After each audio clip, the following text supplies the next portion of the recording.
So, what is your opinion on the production of voiceover compared to so many years ago? In our interview with Crispin Freeman, he did talk about how getting these recordings have changed over the years. We're at 2018 right now, where we're getting the voice work is much faster compared to so many years ago. What is your opinion on that? Getting the voice work? Getting the voice work, or getting the actual recordings done, getting the production done. Well, things have definitely changed. I mean, they used to record onto tape and things like that, But now it's all digital, all computer based. We lay it down. It's much easier. They actually can stretch and move dialogue now, so you don't always have to do multiple takes. They'll just say, that's close enough, we'll just adjust it here or there.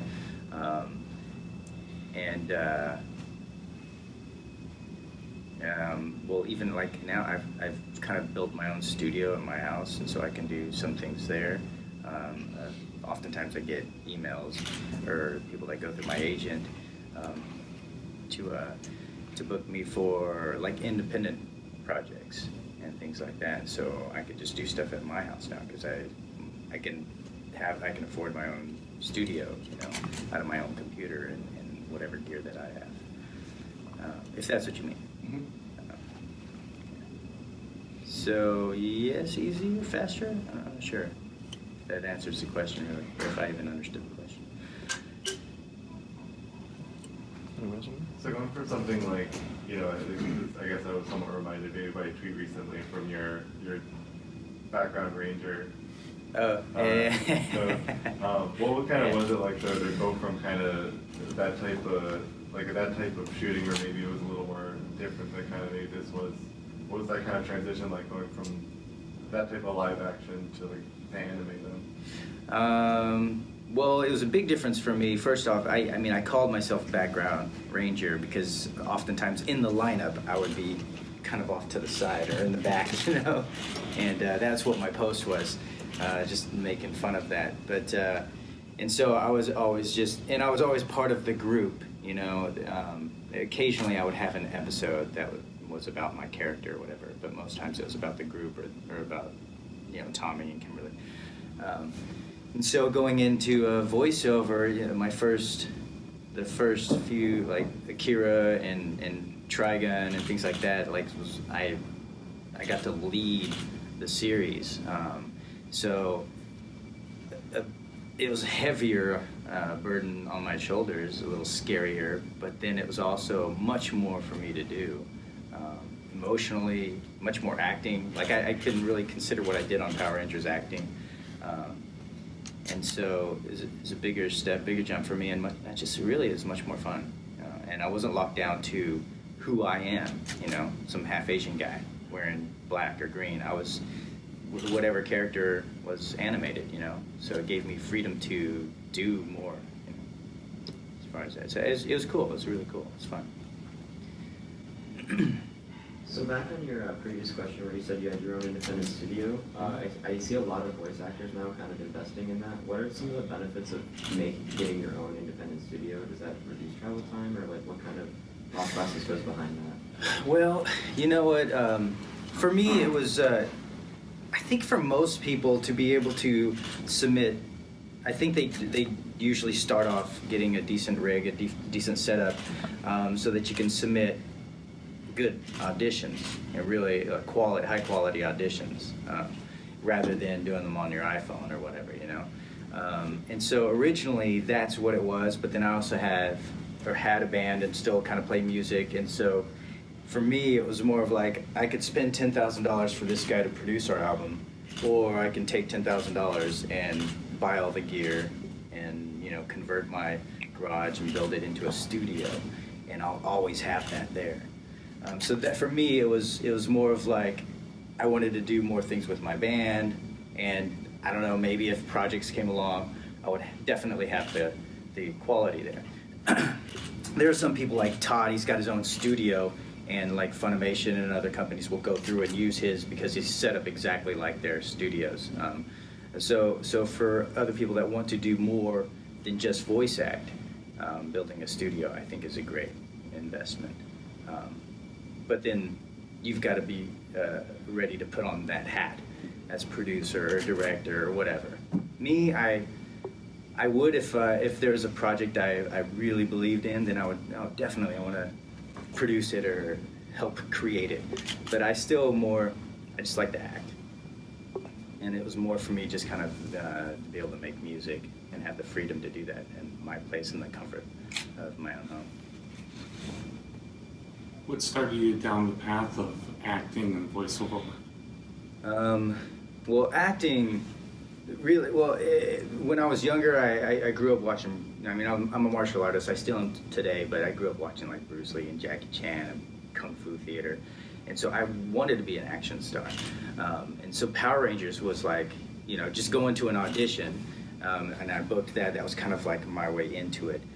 Voiceover was completely different. It wasn't something that I thought about at all. I wanted to continue acting, but after Power Rangers, trying to get a job after that was really tough. The industry anywhere I went, they kind of frowned on Power Rangers. And I don't know if that was because of what it was or because of the producers or what, but it's hard for me to get a job. And I'm half Asian, and sometimes maybe I look more Hispanic or something, and there's not really like, if I went in, and this happened a lot, I would go in and the role would call for like a Chinese guy. And the Chinese guy would walk in with me or whatever, and there'd be a group of them. I just don't fit the bill, because I'm like a little confusing. So, and then vice versa too. I was sent out on a bunch of I remember going to this one, it was like all Caucasian, and that's what it said on there. My agent had sent me there, and it was all these blonde dudes and then me, and I was like, there's no way I'm getting this role. And so I found that, it was very difficult for me to get back into live action. I was very fortunate to get into Power Rangers, but it was very hard for me at that time to continue on camera, unless there was independent stuff, which there wasn't a whole lot of. And so actually I fell into a bit of a depression. That's when I started to teach myself the guitar, and I started a band, and all that stuff came out of that. But many years after that, the stunt guys from Power Rangers they're Japanese guys, they were creating an action film. And so they brought me in to play the lead role, mostly because I can do my own stunts. But the audio equipment that they were using in the sound guys weren't Japanese, and so somehow that didn't work. So I had to go in and dub myself when the film was done because the audio just didn't work. And the producer happened to walk in, heard my voice, thought I had a decent hero voice, and asked me to come in, audition for Trigun. And so that total fluke gave me that opportunity to, audition for something completely different that I'd never even thought about. And booking that role basically opened the doors for me. So, complete. You mentioned that. But you mentioned that it seemed like kind of the scene, I guess, kind of frowned upon Power Rangers in a way at the time. Yeah. And then you had kind of mentioned that obviously it was that you did find a lot of passion in voice acting, but kind of showing with like a number of like the posters and whatnot. Do you still look really fondly on like the Power Ranger days? Or? Oh yeah, I had a great time. I did. It was a lot of fun. And there's, that was then. Like now it's much different. Like there's many more independent projects, and I've been able to be a part of quite a few other things since then. The bulk of my work has been voiceover, just because I'm already in the door there, and so it's easier for me to kind of stay in there as long as I'm not a total douchebag or something. But one of the things I really like about voiceover is, again, I'm not locked into what I look like, and when you're booked for a certain amount of time, an hour, 2 hours, 4 hours, or whatever, and you go in, and as soon as you show up, you just start working until you're done. I did this thing with NBC last year, and I sat around for 10 hours before I got on set to do a minute and a half of something, which is obviously going to be cut down much shorter than that, but which was still a lot of fun. But sitting around, I completely had forgot about that. That's big production. You just sit around and wait for everything. Independent projects are a bit different because you're probably craft service as well, or you're doing wardrobe, or you're doing something else. But yeah, I do look back on Power Ranger days. I had a good time. I really did. So to follow up, did you enjoy the last movie that came out? I think it was last summer. Yeah, oh, the Power Ranger film? Yeah. Yeah. Yeah, it was pretty good. That was all right. I mean, it's pretty different from what we did, you know. It's a little more adult, a little more coherent. It's not as hokey and cheesy, which could be a good and bad thing. I know that a lot of people like what we did because it was a bit cheesy, and you didn't have to. It didn't take itself that seriously, you know. But I thought they did a good job with the film, you know. If anything, I would have liked to see more action throughout, and the Zords were kind of hard to tell for me. Or like, what was it, a 6-leg mastodon or something? That was kind of confusing. And then the actual helmets and the suits were, yeah, I would have preferred to be able to tell what they were. I couldn't tell them apart from each other. But that's just, you know, my opinion. You know, somebody else I'm sure thinks they're really cool. This weekend, being here at Anime Milwaukee, how have you enjoyed your stay here at the convention? Reaction to the fans here? It's been great. Yeah, it's been really good. For the things that I had, you know, it's just a good response. I haven't really been here. I don't think. I've been to Chicago and things like that, so I wasn't really sure what turnout or any of that would be. But it's been really good. I haven't gone around too much, though, around town to see anything. It's kind of cold out there. I did go around. We were looking for a Starbucks, and it was closed. So we walked around a block, and then went back inside. You spoke a little bit about your interest in music and stuff like that.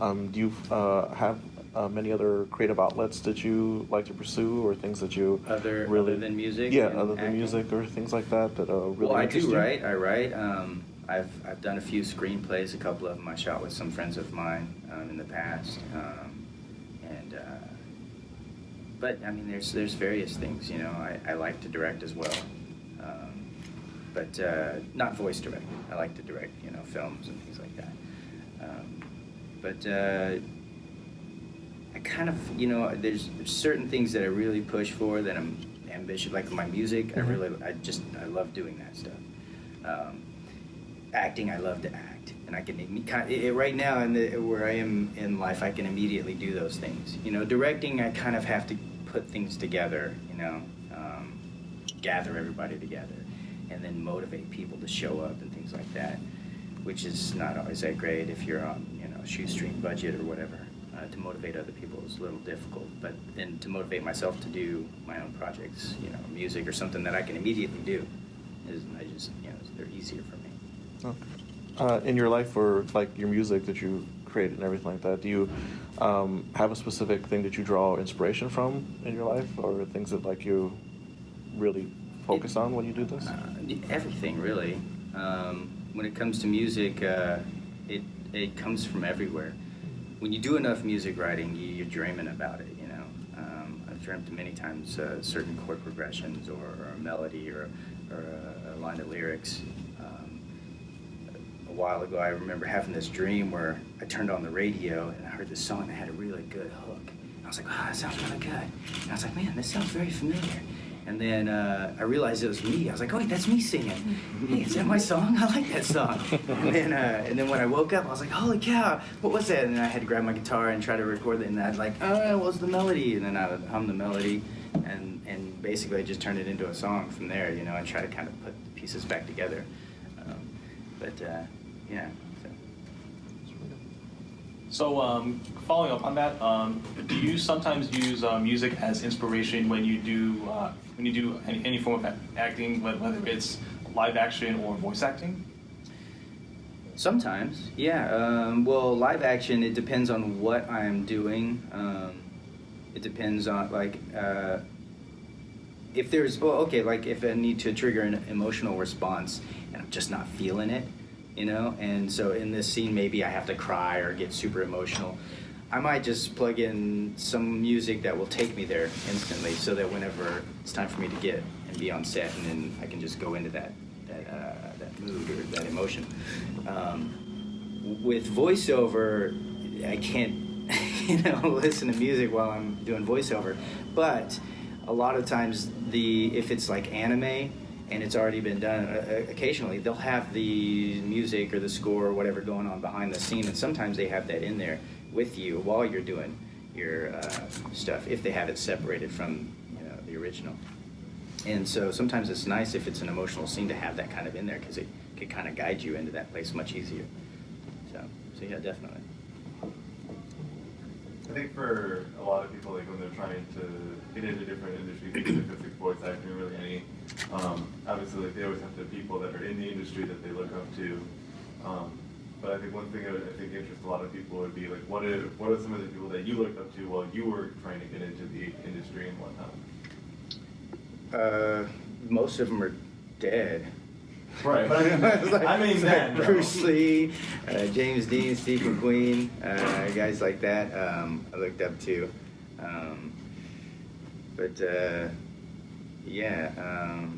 Voiceover wise, again, it wasn't something that I really thought about. It wasn't until I started doing voiceover that I was like, that's right, there was somebody doing the voice of Daffy Duck and Bugs Bunny, and creating those characters. But it wasn't something that I thought about. Since I've been doing it for a while, though, anytime that I'm working on a project and I find out like Crispin is in it, or Kari's in it, or people like that I know and I respect, I know and I can trust whatever they're gonna do. There's a comfort to that. Anytime I hear someone like their names in the title, then I'm like, okay, this is gonna be a pretty good one. Anytime I go in, then it's like me and then names I've never heard of, then I'm like, we'll see how this turns out, But yeah, so there are definitely people that I look up to, and I respect their ability to kind of deliver, which is really important, especially when you're not in there working with them. If we're in a group and we're all acting off each other, it's much easier to respond. But in anime and in games, you don't get that all the time. You're mostly there by yourself, so you have to assume their reaction or how they're going to phrase it so that you can respond appropriately. And so, then you really have to rely on your director as well. When you get ready for a voice acting session, do you have like a typical routine to kind of get you in the character or get into that kind of mentality? It depends on the role and the situation, maybe the age of the character. If it's like, for me, if it's a younger character, I usually would hum a little bit. I try not to do younger characters early in the morning. I try to do them more in the afternoon. In the mornings, it's much easier to get lower register for me. And some characters, if I hear like in the Japanese, maybe he's a little more rough around the edges, then I will scream out street signs as I'm going there, just to get my voice real raspy and just dirty, so that when I'm in there, it just has that effect, which is weird. I'm sure nobody else does that. I'm just an idiot, and I need to have that rasp or that, like I want to have that texture in there, if it's like a street punk kid or something, and you want to have that roughness to it, and maybe it doesn't have it in the scene, but I want the audience to maybe slightly hear that voice is distressed a little bit, you know what I mean? If that makes sense. I don't know if it makes sense. It makes sense to me. But so there are a few things, but I don't have like a regular routine. It just depends on the character and the situation, things like that. In your voiceover work, what do you find to be the most difficult type of character to voice? The most difficult?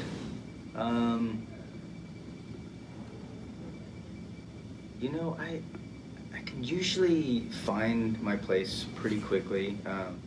The only time it's difficult is when you go in to a session thinking you're gonna do, like being told you're voicing this character, and then you go in and they're like, you're actually voicing 9 characters, and then it's like, holy crap. Okay, so I gotta have 9 different, and yeah, I have a grab bag full, but 9 is a lot, And I actually just recently went in and did a game, and I showed up, and it was like, and I I knew it was a character that I had played before, so I knew that voice, kind of. And then I knew I was going to possibly have to do a couple more. And so I had like an idea of where I can take these characters. And then whenever I got in there, it was like 9 of them. And I was like, what? And I was like, are they ever talking to each other? Yes. I'm like, are you sure I should be doing all these characters? And then for me, then it's like, man, I really have to change. This one's got to be, you know, if this one's talking to this one, I've got to take them different places, you know. But then sometimes your director's like, actually, no, I kind of like that. But I'm like, but I'm sounding like this guy now. Like, don't worry about it. I'm like, I'm the one that they're gonna say did a bad job. But yeah, so I recently had that issue. That's the only time where I find it difficult is then trying to figure out multiple voices. You know, I have a handful, but then to continue and go on to so many more, it gets tough. Especially if they're all shouting. You know, when you start shouting, I don't care what your voice is, you're going to start sounding very similar. Even if you pepper on an accent or something or pitch it higher, it eventually kind of like starts to blend. Similar question then, like, what do you find the most, like, what would you say, like, as you're kind of trying to develop a range of voice types, what would you say is the most difficult in trying to configure different voices that you can do? What is the most difficult in? Like, how would you say, like, or maybe, like, a better question would be, like, how would you recommend, like, a good process to figuring out how to maybe change your voice so not all of your voices kind of sound almost like the same, essentially? Okay. Well, it helps to kind of, well, first you have your natural range, you know, your natural speaking voice. And then most people can probably pinch their throat a little bit and talk like this, you know, so you can find something else in there. You can clean it up. You can make it raspy if you want. And then you start deciding then where that is. Is it a character that talks out here, so you're pitching your voice, their voice is right here, or is it in the back of your throat when you're talking? You decide where that placement is and how your tongue sits in your mouth. And that kind of helps you to alter the sound a little bit. And then you decide, for example, would the person say like a word talking, would they say talking with ing, or would they say talking, you know? And so you start to separate that character. Do they have an accent? Do they have, you know? And then you record it. And then you record them next to each other if their tones are similar, and then you try to see where you can make them different. And then you just work on those so that you have that there. Well, we want the same tone, but we need something different in the texture, and so you have to have that to be able to pull out of your bag. Yeah. It's just something that you kind of have to rehearse and figure out. But many times I've been thrown on the spot. I had actually Persona 4. I only thought that I was playing one character, Adachi, and I didn't think about my range or any of that. And then going in, then towards the end of that session, when I was just about to wrap up Adachi, they're like, "You're also going to be the protagonist." And I was like, "Well, what?" I was like, "What's it sound like? Is the tone?" It's like, "It's very similar to the tone that you're doing." It's like, "Is it the same actor?" No. And then so I was like, I was in a panic. But luckily, in that first game, it was just a call out, so I just made him a little raspier. It wasn't until like the animation or later on in other games where they started talking to each other where I had to really kind of separate them a little bit more. But yeah, so it's always good to have a handful of those when you go in. We got time for just a couple more questions, so if you guys would like, I'll wrap up in just a few minutes. Any advice to somebody wanting to get into voiceover work? Yeah, well, I mean, those things have a grab bag of characters that you can do. I wouldn't worry too much about, like, if you can do Daffy Duck or Homer Simpson. Don't worry about that stuff. They've got somebody who can do that much better than you could do it. But come up with your own characters. If you're, like, definitely put together a demo reel with various different character voices, especially your natural speaking voice, though. And feature a range of emotional acting throughout there. And then submit that to agencies. Try to get an agent first off. And then maybe studios, or have your agent then submit to studios. Getting auditions, I think, is the most important thing. Once you can start receiving auditions and submitting, then that's the shot right there, you know. And yeah, just go from there, but continue to act. Because if you're not continually acting, you're not really practicing, you know. what you're trying to get into. And it's tough because when you're in the booth, you may not see eye to eye with your director, but you're going to have to be able to pull out whatever they throw at you. You know, if they want a completely different idea, then you've got to be able to go there and make it work.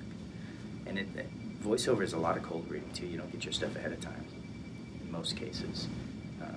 So you have to be able to just start acting on the spot. So I would go online and just download a ton of scripts and then just start cold reading pages, you know, just to work on it. And record it and listen back and try to figure out what worked and what didn't work. Any other questions? Thank you very much, guys. Thank you guys. Thank you, Thank you so much. Thank you.